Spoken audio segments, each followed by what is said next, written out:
Music director Nitish राज।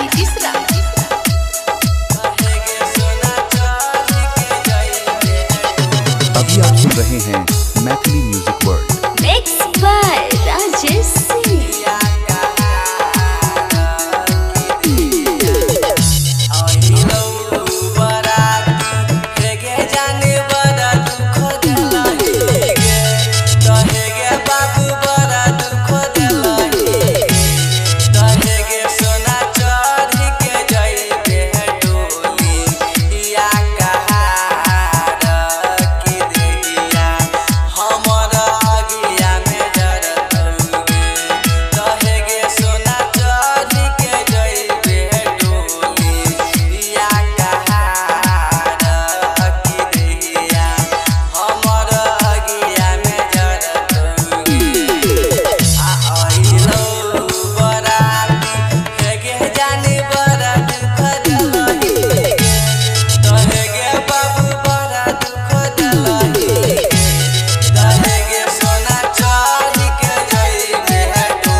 सुन रहे हैं मैथिली म्यूजिक वर्ल्ड।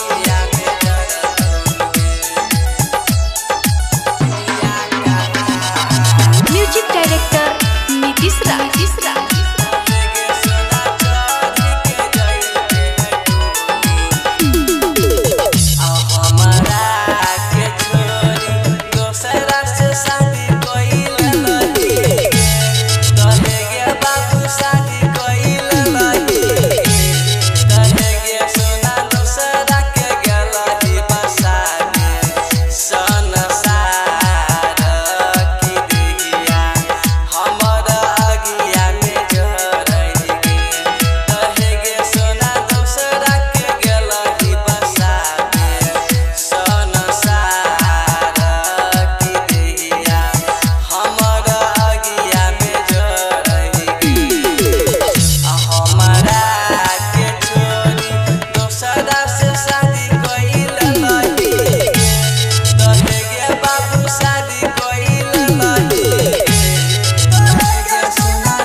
अभी सुन रहे हैं संध्या एंटरटेनमेंट मैथिली की शानदार प्रस्तुति।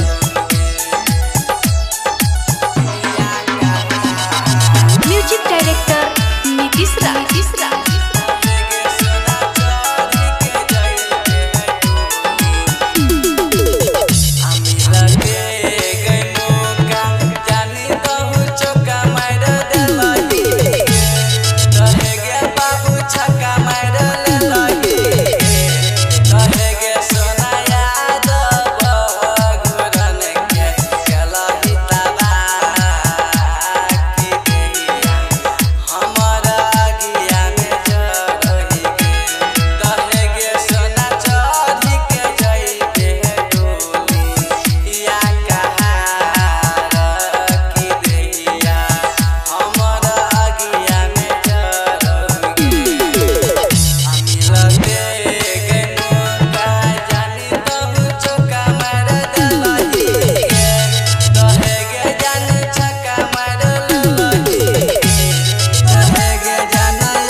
presented by Sandhya Dinesh entertainment Divakar. के सभी ऑडियो वीडियो देखें तो चैनल को सब्सक्राइब जरूर करें और बेल आइकन को दबाना ना भूलें।